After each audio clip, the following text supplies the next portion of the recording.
Hello, welcome back to A Spiritual Ascension, my 5-year journey, where I'm telling my entire story of how I went through my ascension journey, which started in April of 2020 and ended exactly 5 years in April of 2025.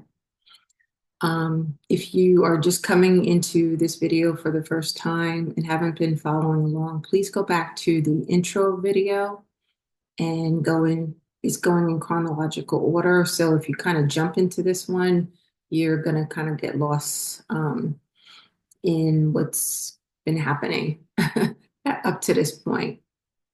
So, as a quick review, I had left the shelter at the end of January. We are now in 2023. And I went to a hotel and stayed there for about 4 weeks. And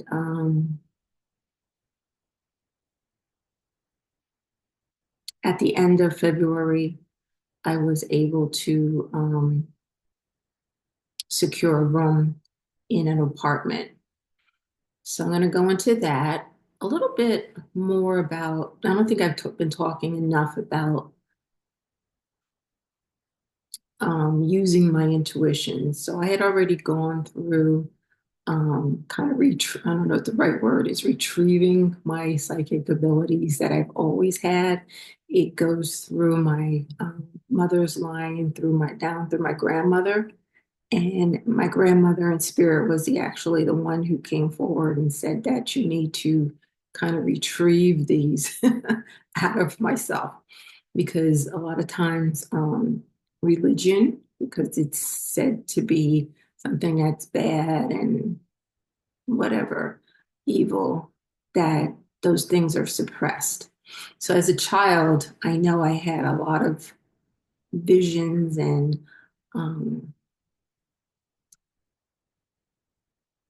I guess as a child, you don't know any difference between what's good and what's evil, right? And you just accept whatever you see. Um, but as you start to understand more and more these things, the religion that I was involved in is saying that anything along those lines is bad, evil, to stay away from it, walk away from it, don't have anything to do with it. That's the devil, that's the demons, so forth and so on. You learn to kind of, like, I suppressed my own abilities. So I went back to psychic school and was able to bring out my abilities once again. But the thing is, like, you can sit in a classroom and bring out your abilities in order to read, other people and stuff. But now it's the thing of using your abilities to be able, because I'm clairaudient and clairsentient, so to really be able to hear the universe, the divine, God, whatever you may refer to as your higher source, to really now hone in. And that's what your ascension lesson is, a journey is all about, is really you honing in on your skills of your kind of tweaking your intuition to become on the same frequency as God, okay, spirit, whatever you want to call. Um, so, and that took me a while to kind of say, okay, these things are happening. Um, Repeating or symbols I was getting. I would get headaches at certain times, and I knew things were going to happen. I also got this weird feeling, and I was getting it since I was a child. It was kind of like a deja vu where I feel like I'm getting ready to faint almost, but it kind of was like, and I don't know if that was considered like a download. And I don't get them as often. Well, I shouldn't say that. They come in spurts. So when I was still in the hotel, um, and I saw the ad for the room, to rent. I said, well, I don't know, because I had been contacting different places and some of them were scams and just none of them seemed to really want to work out. And when I saw this one, I said, well, let me wait till tomorrow and then I'll contact the person. And I got that feeling, that kind of um, deja vu, fainty feeling. I don't know what to call it. And I had been getting those off and on, and I kind of said, okay, this feeling is telling me something that like I need to do this. And I figured out that's a way that spirit was talking to me, saying that, something was going to happen or you need to do this or whatever. It's kind of like a push from spirit. So I ended up contacting the woman and she went to go see the apartment that same evening. Seemed like a really nice woman and ended up moving in on the 1st of March. So I had spent a lot of my money that I had been making on my jobs now on the hotel. And I had enough to pay her for the first months and some of the securities, but some of the some of the security deposit, but she said you can pay, some of it later on. Anyway, it didn't have any bed in the room. She had a chair in there and I think like a little nightstand and a nice sized closet. And really two nice windows. And I always need to like be able to see out of a window for some reason. And I ran out and got um, like just what do you call like a folding table and then a folding chair from like Target, I guess. So I think the folding table might have been like $12, $13, and the chair was like $10, like the metal folding chair. I need a desk, it's just me. I need a desk. And I had started doing some YouTube videos, doing some tarot readings on there at that time. Actually, in the hotel, I started doing some. And I seem to be increasing my viewership. So I wanted to continue that. I also was getting involved with the Edgar Casey Center of New York, and they had asked me to actually do a session during one of their psychic fairs to give a speech. And so I needed, room to be able to do that and have my computer set up. And I was also on their, I'm kind of giving a plug for Edgar Casey. I was on their psychic portal. So if you ever also shouldn't plug them because it comes to me for a reading. But you can also go to them for readings too. But I was on their portal as a psychic for a while. So you can book me for readings there. Not now, but back then. So I really needed a space where I could, um, have, a nice setup for that. It was just around this time, no, I guess actually in the hotel that my manager had allowed us. So it was my manager, the finance manager, myself, who was responsible for accounts payable, and then another lady who was responsible for accounts receivable. And when I first interviewed for the job, he's like, I know you haven't had that much experience at it, but I'll teach you everything you need to know. Don't worry about it. He was very, helpful. He said, if you ever knew I didn't have a car or anything, he said, if you ever need a ride, let him know. But I also saw another side. There was another little bit of a side to him. I remember he was late one day, and there was something about he had to do something for his wife, or there was something about his wife. And when he came in, he was like really like upset, and he's a little snappy. So I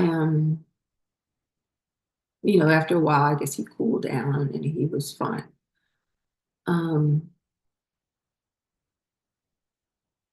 from the talk within the department, there was little quips about, his his anger, or his, I don't know, his little quips to other people, or how he kind of involved himself in things of the business. It was a very small business. Um, the owner just kind of walked around, and but it was a doing really, really well. It had been there for a long time. So this was January, beginning of January, I got hired. So I was able to take from where I was now in this new place, walk to the nearby train station, which was a 10-minute walk, and then take the train one stop to the next town where my job was, and then walk from there. So I think I had purchased, like, I don't know, 10 tickets in order, 10 tickets at a time or something like that, in order to go back and forth to work. If I wanted to, I could actually walk from my job home, but it would have probably taken maybe like an hour or so. I don't know. But around that time too, it was February, so it was kind of chilly out. Um, I was still going for my physical therapy. I don't know if I had said this earlier. Um, some trouble with my feet, and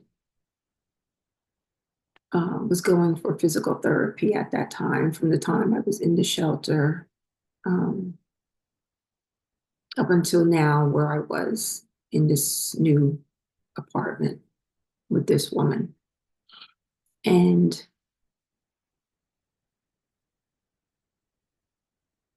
I had planned, so my plan now, it's the beginning of 2023. And I know that the way things are happening, it's leading me to eventually get to, as my father told me, to go to the New Hampshire, Maine border. So I had said to her, I said, I'm probably going to stay about a year and save up money. And then by that time, I'll be able to probably move up to that area. That's where, I don't know if I told her that's where I was going, but I wanted to move around that time after a year. So that was my plan in my head, was to, secure a car, save up, and then head north to that New Hampshire, Maine border. Didn't know exactly where I had my intent on New Hampshire. I did a lot of research, a lot of study on New Hampshire.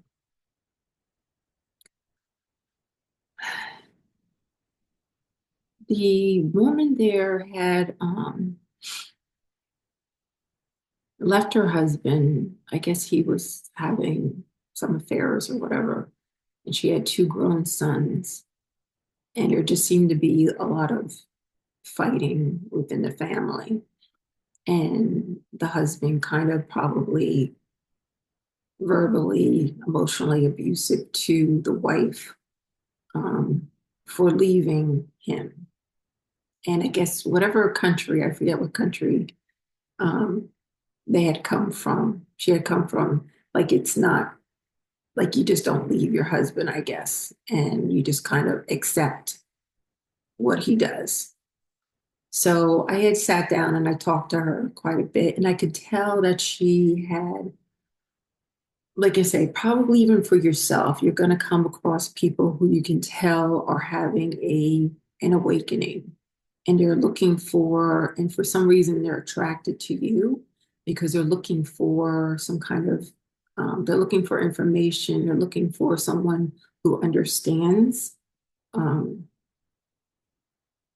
that they may be going through a dark night of the soul or seeing numbers. And I, um, I could tell from the things that she was saying. Um, I remember she said to me, she said, these birds keep coming to my window. And she says, I don't know what that means. So like I interpret dreams a lot of times. I interpret things that happen to other people, just by using my abilities. And I was kind of, because I could tell she also kind of probably had abilities. And I said to her, well, what does that mean to you? Trying to get her to use her own intuition. What does that mean to you? Like these birds coming to your window, what are they telling you? So she kind of went back in her room and started crying. And I don't know what the outcome of whatever her thoughts were at that time. But she kind of became needy. So it was a thing of like whenever I would get home, like she would kind of be there waiting, like just to have conversation. And I would try to, go and sit and talk to her those first couple of weeks, but it became like the only reason she kind of um, asked me to come and live there with her was not only for company, which I understood, um, but like to have convert. And I'm very introverted.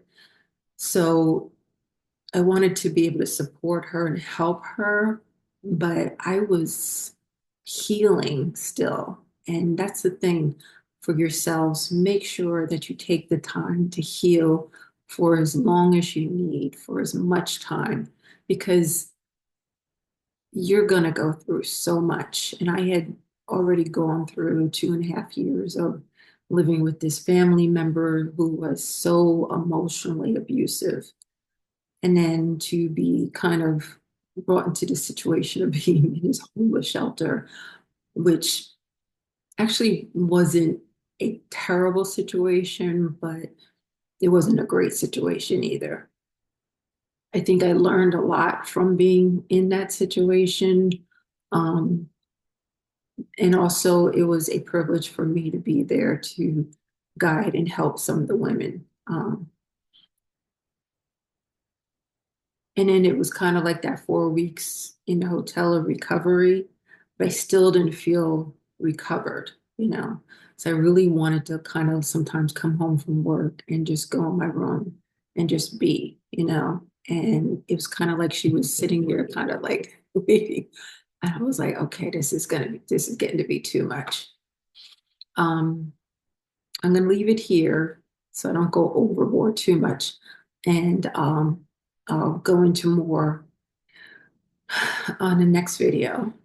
Please like, share, and subscribe. And I thank you so much for being here. If you would like to share your story with me, talk to me about anything, have a reading, there's a link below to book time with me. Okay, and I'll see you in the next one.